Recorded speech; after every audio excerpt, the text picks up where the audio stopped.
Invite करना चाहूंगा step 1 पर being honest on powerlessness Ketan ji का, कि केतन जी अपना स्टेज पर आए और अपना कार्यक्रम को आगे बढ़ाएं। केतन है। सुंदर प्रोग्राम 12 स्टेप्स, ठीक है। और सबसे ज्यादा आप सब भाइयों का प्यार, इसके बलबूते पे आज शराब के पहले घातक रूप से दूर हूँ। सबसे पहले हरिद्वार फेलोशिप का शुक्रिया अदा करना चाहता हूँ कि उन्होंने मुझे इस काबिल समझा। मेरे को ज़्यादा टाइम नहीं हुआ है, अराउंड 1 year 6 months अप्रॉक्सीमेटली इस प्रोग्राम में, लेकिन मैं 2009 से हूँ और शायद यही कारण है कि मुझे इस काबिल समझा गया, क्योंकि मेरे 16 साल में इस प्रोग्राम के साथ मैंने जो खिलवाड़ की है और जो इतने मेरे जो रॉक बॉटम्स रहे हैं, शायद that qualified me for coming on this stage और आपके सामने आज खड़ा हूँ। तो पहली पायरी जो पिछले 16 साल से मैं स्ट्रगल कर रहा हूँ लेने के लिए, we admitted that we were powerless over alcohol and our lives had become unmanageable. हमने ये मान लिया कि शराब के सामने मैं हतबल हूँ और हमारी जिंदगी अस्त व्यस्त हो गई है। ये पहली पायरी में 2 पार्ट है, 2 पार्ट में मैं बात करूंगा, अपने अनुभव बताऊंगा आपको। करीब 20-22 साल का मेरा एक्टिव एडिक्शन का पीरियड रहा है।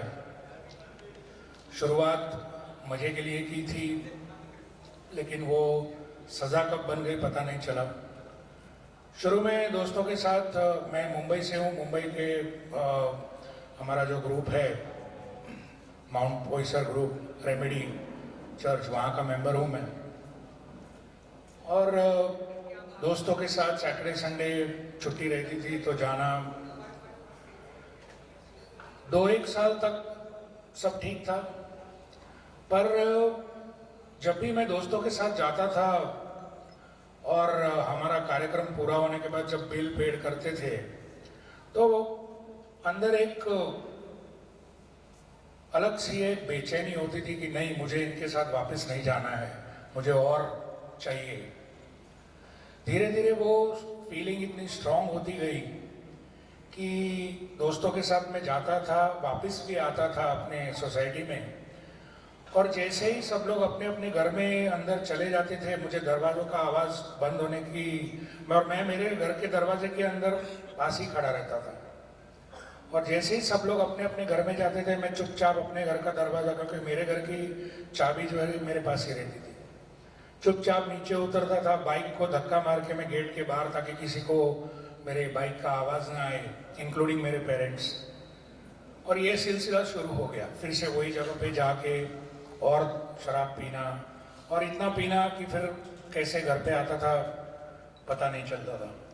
दूसरे दिन कितना पैसा गया है, कितना पिया है, कौन मुझे घर पे छोड़ के गया है। Slowly but steadily blackout stage जो कहा गया है वो शुरू हो गया, और ये सिलसिला चालू हुआ।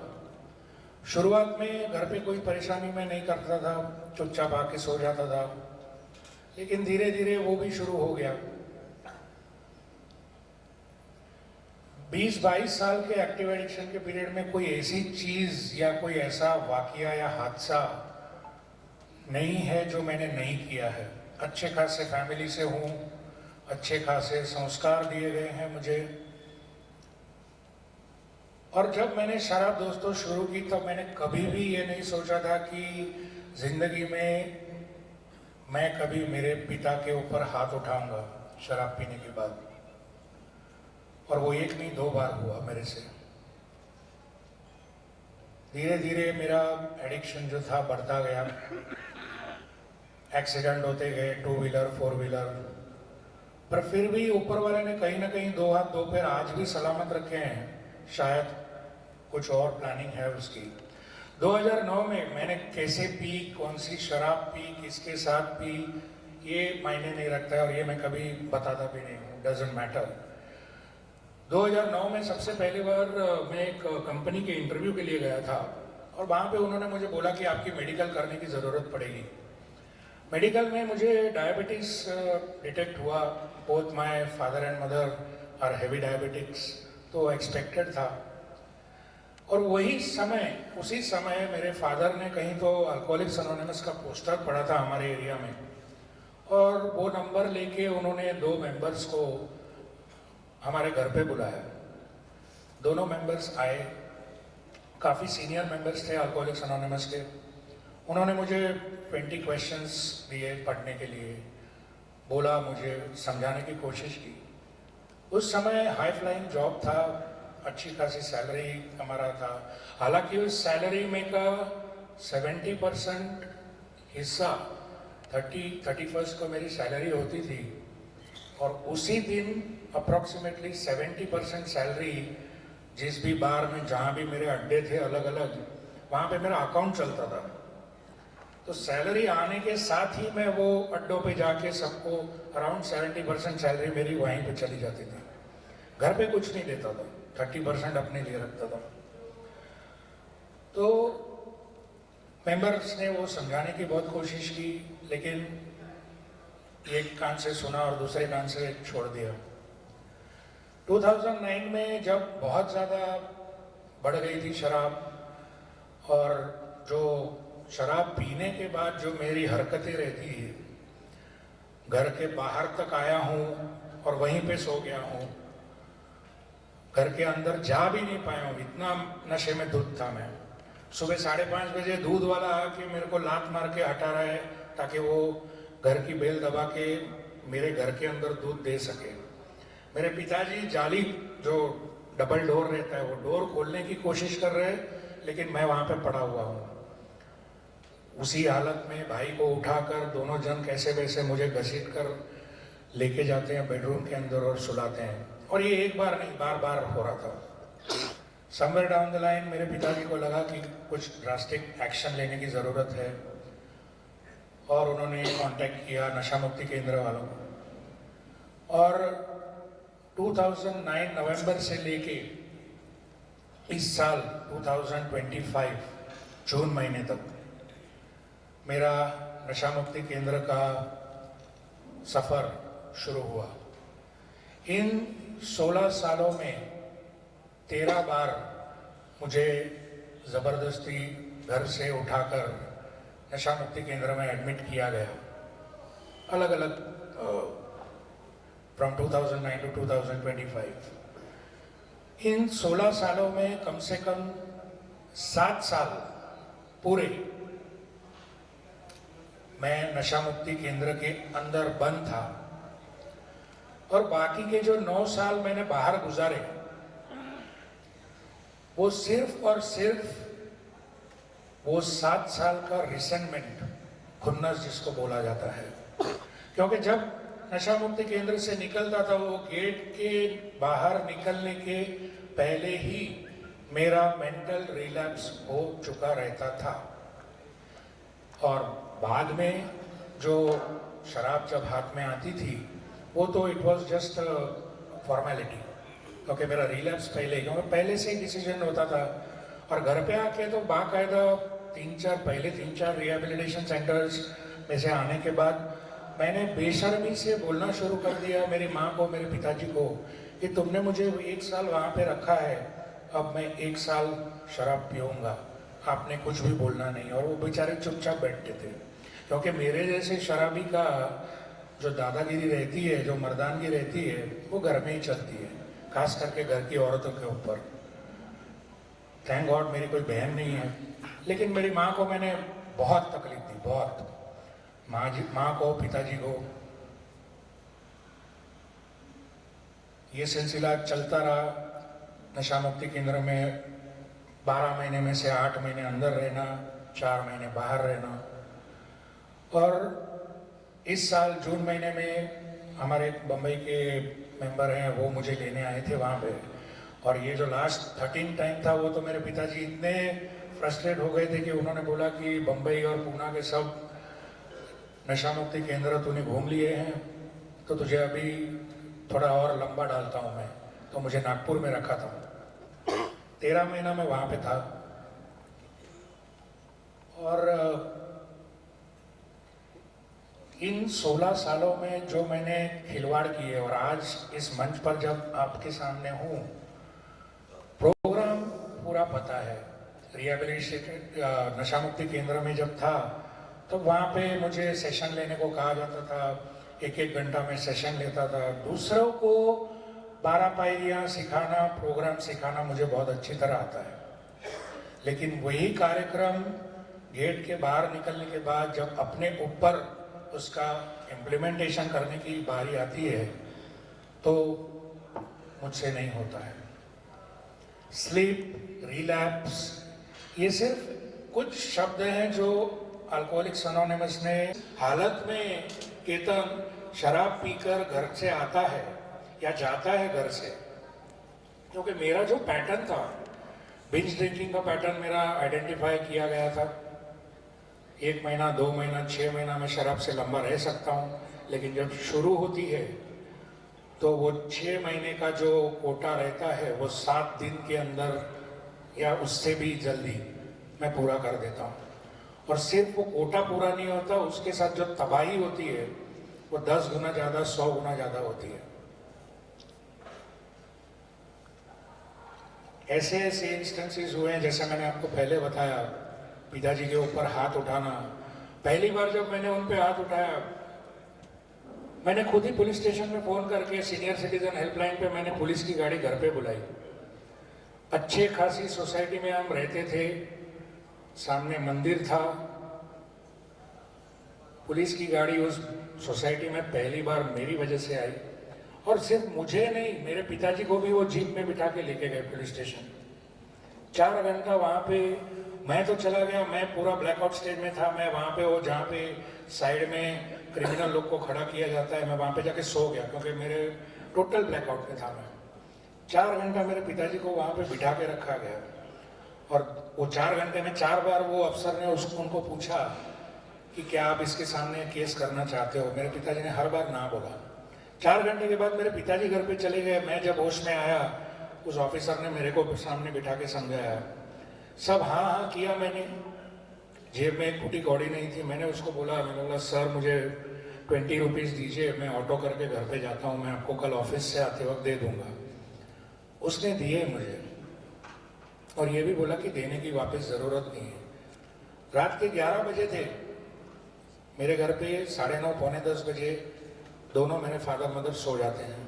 My mother was a kidney failure patient. दोनों किडनीज उसकी 94% डैमेज थी, और वो डायलिसिस पे थी 6 साल। इस अवस्था में 11 बजे मैं पुलिस स्टेशन से घर पे पहुंचता हूँ। मेरे पिताजी दरवाज़ा खोलते हैं, और मैं उनको बोलता हूँ कि मैंने 2 दिन पहले आपको मेरी सैलरी में से कुछ पैसे दिए थे, उसमें से मेरे को कुछ अमाउंट चाहिए, मुझे शराब पीने जाना है। ये शराब मुझसे करवाती है। जिस पिताजी को 4 घंटे पुलिस स्टेशन में बिठा के रखा और सोए हुए थे, आधी नींद में थे, मैं उनसे पैसे मांग के फिर से कपड़े बदल के उसी रात को जाके मैंने शराब पी। उसी और एक वाकया बोलता हूँ, बाद में फर्स्ट स्टेप के ऊपर आता हूँ, ज़्यादा बोर नहीं करूँगा आप लोगों को। वही सोसाइटी की मैं बात कर रहा हूँ। सोसाइटी की जनरल बॉडी मीटिंग होती थी। लिफ्ट 16वें माले तक पहुंचने के पहले मुझे वहाँ पे पेशाब कर दिया लिफ्ट के अंदर। लिफ्ट के अंदर भी कैमरा था, और वो रिकॉर्ड हो गया सब। वो रिकॉर्डिंग मेरे पिताजी को सब मेंबर्स के सामने बताई गई। और वो पहला वाकया नहीं था, इसके पहले भी बहुत सारे वाकये हो चुके थे, और सोसाइटी वाले तंग आ चुके थे मुझसे। ये सब होने के बाद मेरे पिताजी और माताजी को बताया गया कि अगर आपके बेटे ने और एक बार ऐसा कुछ किया तो आपको ये फ्लैट छोड़ के जाना होगा, आपको ये सोसाइटी छोड़ के जाना पड़ेगा।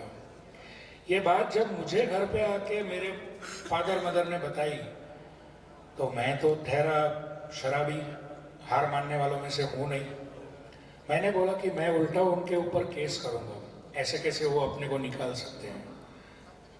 ये दूसरा इंस्टेंस था। ऐसे बहुत सारे इंस्टेंसेस हुए, बहुत सारे चीजें हुई। नुकसान इन 20-22 सालों में ना सिर्फ खुद का किया हूँ, घर वालों का भी किया हूँ। जिस माहौल में मैं रहता था वहाँ पे भी बहुत नुकसान किया हूँ।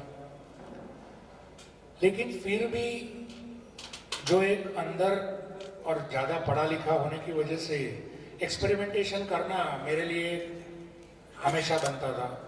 हर बार रिहैब से निकलता था, AA की मीटिंग्स करता था।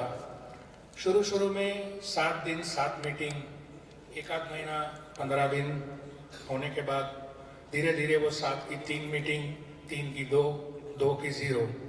और जैसे बोला गया है, more meetings more recovery, less meetings less recovery, no meetings no recovery. हर बार मेरा यही पैटर्न रहता था, always trying to experiment something else, committing same mistakes, expecting different results, जो यहाँ पे बोला गया है। फर्स्ट पार्ट जो फर्स्ट स्टेप का बोलता है कि हमने ये एडमिट किया। फर्स्ट टाइम जब रिहैब में एडमिट हुआ, 2 महीना था मैं, प्रोग्राम मुझे बताया गया, मैंने कहा कि ठीक है एडमिट करता हूँ। लेकिन पावरलेसनेस, शराब के सामने झुकना मेरे लिए इम्पॉसिबल था। मैं एक केमिकल इंजीनियर हूँ। घर में जो भी यूजुअली हमारे पास अवेलेबल रहता है मटेरियल्स किचन के अंदर, आज मुझे कोई बोलेगा तो मैं उन मटेरियल से मैं शराब बना सकता हूँ। बहुत सिंपल केमिकल फॉर्मूला है उसका। और यही चीज मुझे हर बार हमेशा जो आड़े आई है, ज्यादा सोचना, नए नए एक्सपेरिमेंट करना। थोड़ी पी के देखता हूँ, जगह बदल के देखता हूँ। दोस्त तो थे ही नहीं, क्योंकि जैसे मैंने आपको बताया मेरा जो पैटर्न था दोस्तों के साथ जाने का आने का, कहीं उनको भी बहुत जल्दी ये रियलाइज हो चुका था कि ये बंदा जो है ये हमारे साथ बैठ के इसको पिलाना ये डेंजरस हो सकता है। तो वो लोग भी मुझसे बहुत जल्दी लंबे हो गए थे और मुझे वही चाहिए था। फिर मैंने अकेला बैठना शुरू कर दिया, और जब अकेला बैठता था तो there is no limit. Powerlessness जो बताया गया है पहली पायरी में, ये मैं 16 साल से शायद पहली पायरी ले नहीं पाया हूँ। क्योंकि जब तक मैं मेरे हथियार डाल नहीं देता हूँ शराब के सामने या मेरे नशे के सामने, what ever it might be.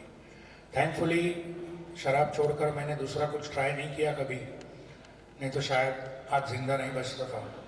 और एक शराब के साथ भी जो मैंने खिलवाड़ किया है, मुझे कहीं ना कहीं तो ये लगता है कि मेरा फोटो काफी पहले लग जाना चाहिए था।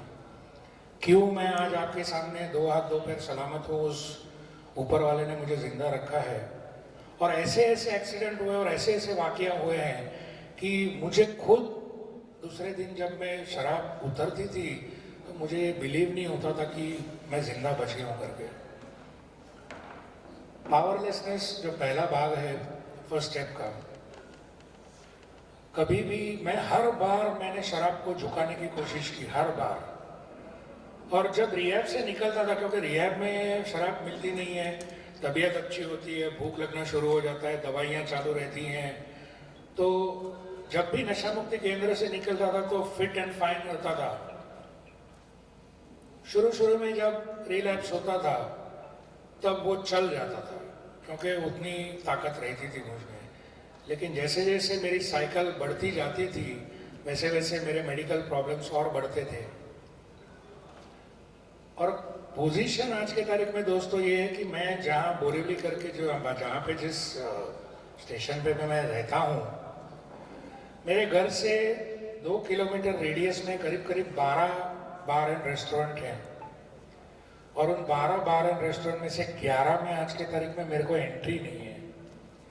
मैं बाहर के पान वाले के पास अगर आज के तारीख में सिगरेट भी लेने अगर खड़ा दिख गया, वो जो ओनर है वो अंदर सीसीटीवी पे देखता मुझे, वो दौड़ के बाहर आता है और मेरे को हाथ जोड़ के बोलता है कि आप जाइए यहाँ से, आपको सिगरेट भी नहीं मिलेगी। इस हद तक मैंने लोगों को परेशान किया हुआ है। चार बार हॉस्पिटलाइज हुआ पिछले 3 साल के अंदर। वो 4 बार में से 2 बार एक हॉस्पिटल में हुआ। वो हॉस्पिटल में की जो वो hospital is run by nuns run करती हैं उसको, चैरिटी अजमेर की। वो जो चीफ नन है वो मुझे व्हीलचेयर पे जब लेके जा रही थी, तब सेकेंड टाइम जब मैं एडमिट हुआ तब उसने मुझे बोला कि sir I request you please with folded hands that next time if you come to us in emergency to get admitted for alcohol reasons or any reason related to alcohol, sorry but we will not be able to admit you. ये उनके शब्द थे। Hospital हो गया, बार and restaurant हो गए, wine shop हो गए, यानी इतना परेशान किया हूं मैंने सोसाइटी को और मुझसे जुड़े हुए लोगों को तो किया ही है। There is no limit. और सबसे बड़ा लॉस मेरा हुआ 2021 में, और उस टाइम पे भी मैं नशा मुक्ति केंद्र में एडमिट था। सितंबर 2020 में एडमिट हुआ। 2021 में biggest loss of my life. मैंने और मेरी शराब ने मिलकर मेरी माँ की जान ले ली। हालांकि वो बहुत बीमार थी। उस वक्त मैं वो नशा मुक्ति केंद्र में रोटियां बनाने का काम करता था। सुबह 4 बजे मुझे उठना पड़ता था। 500 रोटियों का आटा मैं मलता था। 6 बजे बाकी के लोग जब उठते थे फिर हम रोटियां बनाना शुरू करते थे। संडे का दिन था। उन्होंने मुझे बोला कि अपने को कुछ काम है, जाना है। सच नहीं बताया मुझे। और मेरे ही एरिया में, मेरे ही बिल्डिंग में गाड़ी उन्होंने घुसाई। और यूजुअली वो बिल्डिंग में करीब करीब 40-50 गाड़ियां पार्क होती थी। तो उस दिन मैंने देखा कि एक भी गाड़ी वहाँ पे अंदर पार्क नहीं है। तभी मुझे थोड़ा डाउट हो गया था कि कुछ गड़बड़ है। और बाद में तो ऊपर जब लेके गए मैंने देखा, उधर से ही क्रेमेटोरियम में लेके गए। जैसे ही मेरे पिताजी ने वो मुखाग्नि दिया, उन्होंने सिर्फ आंखों से इशारा किया वो रियाब वालों को कि लेके जाओ इसको करके, और तुरंत स्मशान से ही मुझे वापस नशा मुक्ति केंद्र में लेके जाया गया। ना मैं ठीक तरह से रो पाया, ना मैं ठीक तरह से शोक मना पाया। दूसरे दिन सुबह 4 बजे उठ के मैं मेरा काम किया। जब बाकी के लोग उठे, उसमें का एक जो रोटियां बेलने वाला था, उसने, वो मेरे साथ गुजराती में हम लोग बात करते थे, काफी क्लोज थे हम लोग। उसने मुझे एक ही बात बोली कि केतन, अगर तू बाहर रहता आज की तारीख में और अगर तू ठीक रहता, शराब से लंबा रहता, तो शायद तेरी मदर और 2-3 महीना तो निकाल लेती थी। मैंने बोला मुझे पता है। जब मैं वहां से निकला और मैंने मेरे रिलेटिव्स से बात करने की कोशिश की, मेरे फादर ने तो मुझे घर पे लिया नहीं। नशा मुक्ति केंद्र से सीधा मैं, एक सीनियर हमारे अल्कोहलिक्स एनोनिमस के मुंबई के मेंबर हैं, उन्होंने मुझे अपने घर पे रखा। मेरे फादर ने ना बोल दिया था कि घर पे कोई जगह नहीं है तेरे लिए। उन्होंने मेरा पूरा सामान वहाँ पे आके डंप कर दिया था। 15 महीने में वो मेंबर के घर पे रहा। 15 महीने के बाद मेरे पिताजी को थोड़ा लगा कि अब इसको घर में लेने की एक टाइम आ गया है। लेकिन तब तक मैंने जो भी रिलेटिव से बात करने की कोशिश की, कोई रिलेटिव मुझसे, उसने मेरे को सिर्फ फेसबुक पे मैसेज डाला कि तेरे पिताजी ने बोला है हम सबको, जिस दिन तेरी मदर गुजरी थी हम लोग आए थे, तेरे पिताजी ने बोला कि तेरी वजह से तेरी माँ की जान गई है, इसलिए हम लोगों ने ये तय किया है कि तुझसे हमें अभी कोई रिलेशन नहीं रखना है। तेरे पिताजी ने हमको ऐसा बोला है। मैंने ये चीज़ दोस्तों मान्य कर ली। आज के तारीख में फेसबुक के ऊपर फ्रेंड लिस्ट बहुत बड़ी है, लेकिन फ्रेंडशिप किसी के साथ नहीं है। रिलेटिव्स बहुत है, लेकिन रिलेशन किसी के साथ नहीं है। आज अगर रिलेशन है, मेरी कोई फैमिली में अगर मानता हूँ, तो ये अल्कोहलिक्स एनोनिमस के आप मेंबर्स हैं।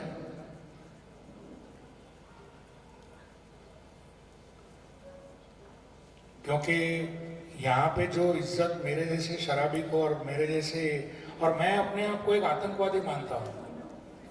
जो दूसरे आतंकवादी रहते हैं, जो न्यूज़ में मैं देखता हूँ या हम देखते हैं, दूसरे मजहब के लोगों को मारते हैं या उनका कोई दूसरा उसके पीछे का कारण रहता है, लेकिन उनके मरने के बाद उनके घर वालों को पैसा या जो भी है नौकरी वगैरह ये दी जाती है, जो भी उनको पालते पोसते हैं।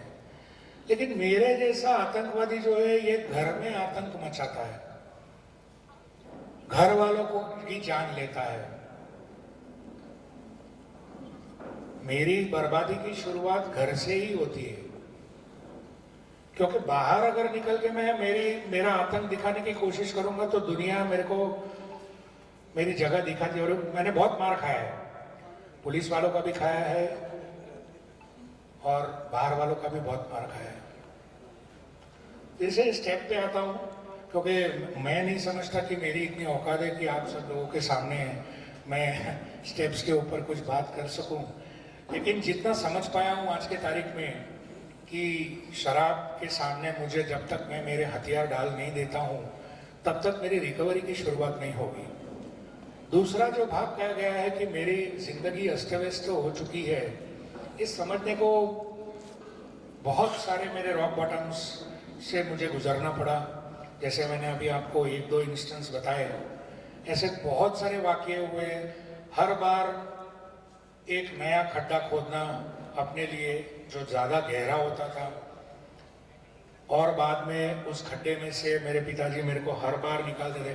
बहुत रिसेंटमेंट था मुझे आज तक। इस वक्त जब पिछले साल नागपुर में मैं एडमिट हुआ, जब वो लोग आके मुझे लेके गए, और जब मैं वहाँ पे सोच रहा था कि कितना साल और ये चलेगा, शुरू के वहाँ के दिन में भी मुझे बहुत रिसेंटमेंट थी।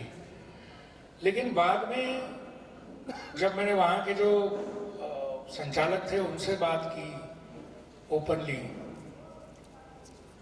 तब मुझे ये रियलाइज हुआ कि मेरे पिताजी बार बार अगर मुझे उठाकर नशा मुक्ति केंद्र में अगर एडमिट कर रहे, पहले मेरे शब्द ये होते थे जब मैं नशा मुक्ति केंद्र में शेयरिंग करता था या सेशंस लेता था कि मुझे मेरे बाप ने, मेरे माँ ने उठा के यहाँ पे डाला है। फिर मेरे को एक मेरे काउंसलर थे, उन्होंने समझाया कि केतन, हम लोग डालते हैं कचरे को कचरे के डब्बे में, और तू कचरा नहीं है, तो तुझे यहाँ पे एक अच्छे सेफ जगह पे रखा गया है। और तब मुझे भाइयों रियलाइज हुआ, और पिछले साल भी जब मैं बहुत सारा मैंने इन्वेंट्री खुद की ली, कि मेरे पिताजी ने आज तक मेरी जान बचाई है। अगर वो मुझे नशा मुक्ति केंद्र में भर्ती नहीं करते बाहर, क्योंकि बाहर में रहने के काबिल ही नहीं था। उनका कहना था मीटिंग कर, मैं थोड़े दिन मीटिंग कर। इनफैक्ट मैंने लास्ट में तो पिछले 2-1 साल में मेरा एक नया पैटर्न शुरू हो गया था दोस्तों। मीटिंग करता था और मीटिंग से सीधा मैं बाहर में जाके बैठ के शराब पी रहा था, सिर्फ मेरे घर पे मेरे पिताजी को ये दिखाने की कोशिश कर रहा था कि मैं मीटिंग में जा रहा हूँ। लेकिन बाद में किस हालत में, क्योंकि मुझे ये पता था कि वो 9:30-10 बजे सो जाने वाले हैं, 9 बजे तक मीटिंग चलती है और बाद में मैं 11 बजे तक घर पे आता हूँ, तब वो रूम से बाहर नहीं आने वाले हैं। लेकिन बहुत ज़्यादा दिन वो छिपा नहीं रह सका। अल्टीमेटली उनको वो भी बात पता चल गई। तो आज ये जो मौका मिला है आपके सामने खड़ा होने का, मैं फिर से एक बार शुक्रगुजार हूँ। I think my time is up, या आई हैव 10 मिनट्स, सॉरी। तो पहली पायरी 2 भाग जो कहे गए, और अभी रविकांत जी ने जो एक जो प्रिंट किया हुआ है कि ऑनेस्टी इन पावरलेसनेस, अभी थोड़ा उसके ऊपर बात करता हूँ। अगर ऑनेस्टी की बात करूँ तो सबसे पहले आज के तारीख में मुझे खुद से ईमानदार रहना बहुत ज़रूरी है। आज तक मैंने 1 साल का बर्थडे 2 बार मनाया है। 1 साल एक बार, फिर वापस 2 साल का बर्थडे मनाया, तभी फर्स्ट और सेकेंड ईयर साथ में मनाया। लेकिन उस बर्थडे का कोई मायने नहीं रखते हैं, क्योंकि वो टाइम पे टोकन भी मुझे दिया गया, सब कुछ किया गया। आज जब मैं सोचता हूँ इन हाइंडसाइट, जब व्हेन आई लुक बैक, कि वो सब एक दिखावा था। मैं दूसरों के लिए मैं वो बर्थडे मना रहा था कि मैं कितना बड़ा हूँ। ईगो मेरे ईगो को फ्लैटर करने के लिए वो चीजें मैं कर रहा था। मैं सिर्फ शराब से लंबा था, मेरे अंदर जरा सा भी कोई भी मेरे पर्सनालिटी में जरा सा भी चेंज नहीं था। और ये प्रोग्राम बोलता है कि the programme is about profound personality change. शराब से मैं कितना भी लंबा रहूं, लेकिन मेरी हरकतें अगर वही हैं तो कल उठ के मुझे 25-30 साल भी अगर हो जाएंगे, I will still be in a dry drunk stage, और उसका कोई मतलब नहीं है। जून महीने में जब से मैं वापस आया हूँ, जून 2025 को 26 जून को मैं वापस आया मुंबई। उसके पहले 1 साल 13 महीना नशा मुक्ति केंद्र में था, तो आप हिसाब लगा सकते हैं। अभी नवंबर का महीना चल रहा है, अभी तक मेरे पिताजी ने मेरे साथ एक वर्ड से भी बात नहीं की है। हेलो, हाँ, आज की तारीख में अकेला रहता हूँ घर पे, क्योंकि वो मुंबई में भी नहीं रहते हैं, वो अभी शिफ्ट हो गए हैं दूसरी जगह पे, हिल स्टेशन पे। उनकी दीपक को फोन करो, तबीयत अच्छी रहती है वहाँ पे। और एक कार्ड एक्स्ट्रा एंड लिखा है basically he doesn't say it, but he wants to avoid me. अरे सिंगल स्टैंड पे हिल रहा है, हाइट फिर भी अभी तक 6 महीने अभी हो जाएंगे दिसंबर में आने के बाद मेंबर से जुड़ा हुआ हूँ, डेली की मीटिंग्स करने की कोशिश कर रहा हूँ वापस। इस वाले पे आज यहाँ हूँ आपके साथ। रिपोर्ट चाहिए जनवरी में वापस नागपुर और बंगाल का प्रोग्राम बनाया हुआ है। अल्कोहलिक्स एनोनिमस के साथ अभी जुड़ के रहने का कोशिश, मैंने जैसे आपको बताया कि आप ही अभी मेरी फैमिली हो। और मैंने वहाँ पे नागपुर में भी उनको बताया था, जो संचालक थे, जब मुझे पता चला कि ये डेट पे मैं जाऊंगा यहाँ से, मैंने उनको बोला कि शायद मेरे लकड़े एक ही मेंबर्स ही जलाएंगे, अगर जलाएंगे तो, क्योंकि मुझे नहीं लगता कि कोई रिलेटिव मेरी अंत्य यात्रा में आएगा। व्यवस्था करो भाई साहब। और वो जैसे कहा गया है बार बार कि शेर उसका ही शिकार करता है, उसी जानवर का जो अपना झुंड छोड़ के अकेला रहता है। स्टैंड पे जब तक मैं इस अल्कोहलिक्स एनोनिमस के सर्कल में हूँ, थोड़ा जल्दी तब तक मैं सेफ हूँ। आता हूँ, एक 5 मिनट लास्ट दूंगा। ऑनेस्टी की बात की गई है, विद कनेक्टेड विद पावरलेसनेस। और अब जाके मुझे रियलाइज हो रहा है, आई डोंट नो, यानी 16 साल, अगर मैं 2009 में जब पहला रिएक्ट किया और जब अल्कोहलिक्स एनोनिमस के संपर्क में आया, शायद आज मेरा 16वां साल होता नशा मुक्ति का। और ये सबसे बड़ा कारण यही है कि मैं अपने साथ, खुद के साथ मैं ईमानदार नहीं रह सका। मेरे एक काउंसलर थे, वो मुझे हमेशा कहते थे कि केतन, सबसे पहले अपने आप से ईमानदार रहना सीख, और अपनी जो छोटी छोटी चोरियां हैं, भले तो शराब से लंबा रह सकता है, लेकिन छोटी छोटी जो अपन चोरियां करते हैं केतन, वो पहले तू बारकाई से एकदम माइन्यूटली उनको देख। वो करना बंद कर देगा तो अपने आप से ईमानदार रहना सीख जाएगा, अपने आप से ईमानदार रहना सीख जाएगा, फिर धीरे धीरे तू दूसरों से ईमानदार और इस प्रोग्राम से ईमानदार रहने सीखेगा। और प्रोग्राम से ईमानदार रहना, क्योंकि मैंने प्रोग्राम के साथ खिलवाड़ की है। एक छोटा सा एग्जांपल देता हूँ। हमारे यहाँ पे बोला गया first drink does the damage. अभी मैं इंजीनियर आदमी, first drink does the damage. जब ये प्रोग्राम में आया, जब रिलैप्स होता था, जब पीने बैठता था, वो वेटर लाके रखता था टेबल के ऊपर। मैंने दोस्तों ये करना शुरू कर दिया है कि पहला पेग जब वो मैं जब बना के मेरे टेबल पे रखता था, मैं उसको बोलता था, बेटा ये तू पी जा। मेरे को बोला गया first peg does the damage, मैं सेकंड पेग से शुरुआत करूंगा। ये मेरी थिंकिंग। यानी प्रोग्राम को तोड़ना मरोड़ना, अपने फायदे के लिए उसको जस्टिफाई करना, और अंत में पीना और बर्बाद होना। ये बार बार मेरे जैसा जो ज्यादा जिसको बुद्धि दी गई और पढ़ा लिखा, मैं अपने आप को पढ़ा लिखा बेवकूफ समझता हूँ और मानता हूँ। क्योंकि जब दूसरों की शेयरिंग सुनता था, इतने सारे लोग मैंने देखे जो मेरे जितने पढ़े लिखे नहीं हैं। कोई एसएससी पास है, कोई एसएससी फेल है, कोई 12वीं फेल है, लेकिन डे वन से वो ए में आया है और आज 20 साल, 22 साल, 17 साल, 30 साल सोबर है।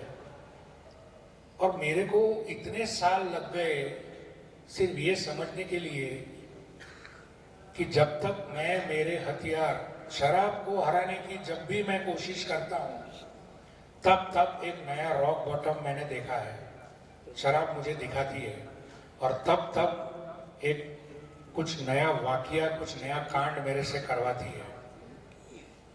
ऐसी कोई मैंने बोलने के जो मैंने आपको वाकया वो लिफ्ट का बताया।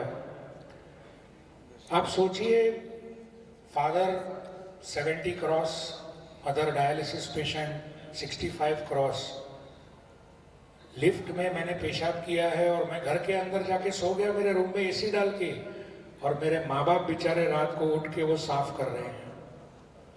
इससे और बड़ा रॉक बॉटम क्या हो सकता है?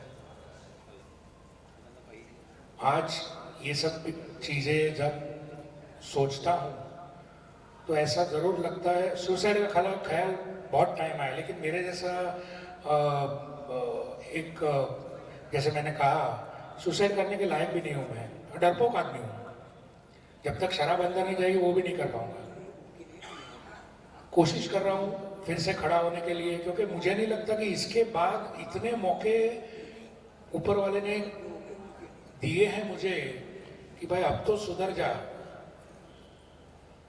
अभी जब मैं जून के महीने में बाहर आया, 1 महीने के अंदर मुझे न्यूज मिली, मेरे से 6 साल छोटा मेरा सगा कजिन भाई, सेम प्रॉब्लम था उसको, एडमिट हुआ आईसीयू में, लिवर सिरोसिस। 2 दिन वेंटिलेटर पे था, तीसरे दिन न्यूज आई कि he is no more. He was just 42 years of age. बार बार परमेश्वर मुझे ये चीज दिखा रहा है कि देख, तेरे साथ भी ये चीजें हो सकती है। इतने सारे मेरे नशा मुक्ति केंद्र के दोस्त जो मुझसे 10 साल 15 साल छोटे, मेरे साथ जो डिस्चार्ज जिनका हुआ था, आज इस दुनिया में नहीं है। लेकिन मुझे आज परमेश्वर ने जिंदा रखा है। शायद कोई तो प्लान है उसका, मेरे हाथों कुछ करवाना चाहता है। और बस यही चीज मैं अभी एक सिंपल, मैं ये नहीं बोल रहा हूं कि आज मैं एक आनंद की जिंदगी ढूंढ रहा हूं, लेकिन एक समाधानी जिंदगी, एक सेटिस्फाइड लाइफ जीने की कोशिश कर रहा हूं। ज्यादा अपेक्षा रखता नहीं हूं, आप लोगों से जुड़ के रहना चाहता हूं, क्योंकि आप ही मेरी फैमिली है। बोलने का मौका दिया आप लोगों ने, सुना, इसके लिए थैंक यू।